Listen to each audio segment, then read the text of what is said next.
Bad golfer tries to break 50 with a new driver, part 1. You know what they say. The equipment makes the man, not the man makes the equipment. Which means all my driving issues should be fixed. Not. It's good to know that even with a new driver, my home is still in the trees. I can't be the only driver that takes like 3 holes to warm up. I'm like a diesel truck in that way. My life flashed before my eyes because I was convinced I was going to hit that tree and it was going to hit me in the skull. But luckily I survived to tell the tale. It's expected for my long game to be horrible, but usually my putting is pretty decent. Unfortunately, at the start of this round, that was not the case. That's why you might be asking yourself, why is there still so much time in this video? We spent some time on this green, folks, get comfortable. But hey, like I said, I take a couple of holes to warm up. As I begin to ponder my life choices, I remember that this is a marathon, not a sprint, and there's still plenty of golf to play. Just another day in the life of a bad golfer. Bad golfer tries to break 50 with a new driver, part 2. Now this hole we don't really need the driver, but we use it on the next one. This shot was online, so it wasn't bad. It was just a little short. But hey, it could have been worse. Could have been in a tree, could have been in a hole. The possibilities are endless. From this angle, the chip is a bit deceiving. You think it's a little bit closer than it is. But hey, at least it's on the green, so that's what we're looking for. I would like to tell you I was aiming for a certain break or something on this green, but I wasn't. I just hit it and hoped, and unfortunately, it didn't work out. It might have not been a great regular putt, but as far as lag putts go, that wasn't bad. Just another day in the life of a bad golfer. Bad golfer tries to break 50 with a new driver, part 3. We've established I'm a bad driver of the ball, but I think this driver is a cheat code. After getting comfortable with it, I was able to find some fairways. It's an older Stealth HG that I found on Facebook Marketplace that was in perfect condition. This fairway wood something I've had for a while, and if I would have aimed it properly, I could have been on the green. But I didn't. Our short game woes continue. Unfortunately, this was shanked. At least it still ended up on the green, so I was able to put my putter in my hand. I'm not trying to avoid that I'm bad at chipping, it's just something that me and my therapist are talking about, so that way I don't cry on camera. The line was great, the speed was not. And after leaving this one short, the last thing you're gonna do is leave the next one short, right? Right? Wrong. Great golfers learn from their mistakes. Bad golfers like me, repeat them. Just another day in the life of a bad golfer. Bad golfer tries to break 50 with a new driver, part 4. No equipment can only do so much, you have to help it a bit, and I did not help it in this drive, not one bit at all. We at least gave ourselves a shot, until I did this. It was like a hybrid shank, top, chunk situation. This is right here is what makes golf amazing. I do that, then I hit this decent shot.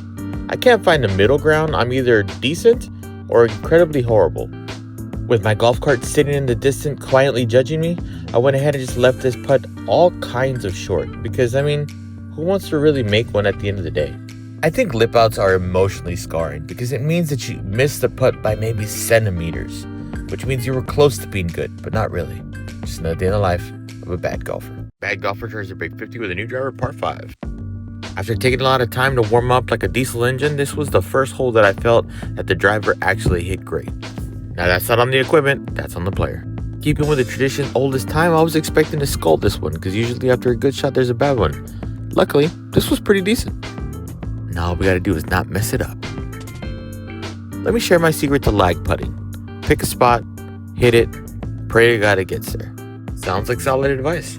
These short putts are the ones that give me the most anxiety because you would hate to miss this. Luckily, I was able to finish it off.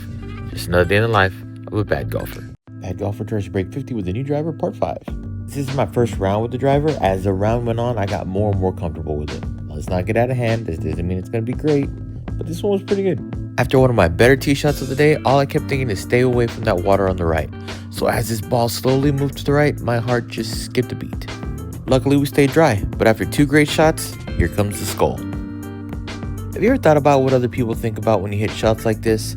Chipped it up in the air, and then I kind of tried to use the force to get it closer to the hole. I mean, it's not working, but at least we have it in our mind that it could be helpful, but it's not. You hate to see this on the putting green. This was a makeable putt that just got away from me. Just another day in the life of a bad golfer. Bad golfer tries to break 50 with a new driver, part 7. No drivers were hurt at the making of this video, mostly because we didn't use them.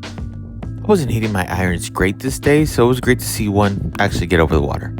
I know what you're saying about this chip. The form is horrible. The contact was atrocious.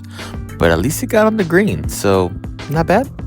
Long putts have no expectation. No one expects you to make it, but short putts, on the other hand, people do. How about we change our mindset and expect to miss everything? That way when we do, we won't have a bad round. Just another day in the life of a bad golfer. Bad golfer tries to break 50 with a new driver, part 8. think I've discovered a new mantra for golf. Slow is smooth and smooth is fast. Because the faster I try to swing the club, the worse it gets. I stick to that every hole? Probably not. But it's a good idea. This is the second swing where that was the swing thought and it seemed to work out. Are they amazing shots? No. Are they better than normal? Definitely. Did I continue doing this? Absolutely not. It's not a good look when the camera person has to look down at your putt. Not a good look. But the best thing to do is put that bad putt behind you and move on to the next one and try to scare the hole. This weird lean with my body I tried to do to make the ball go in didn't work out. But hey, at least we gave it an effort. Just another day in the life of a bad golfer. Bad golfer tries to break 50 with a new driver, part 9. So did the driver make me score better? The answer is no, but it gave me more confidence. And sometimes getting more confidence is all you need. But fix your swing though, of course. Right now for me, this is the hardest shot in golf. 60 yards out with a wedge in my hand.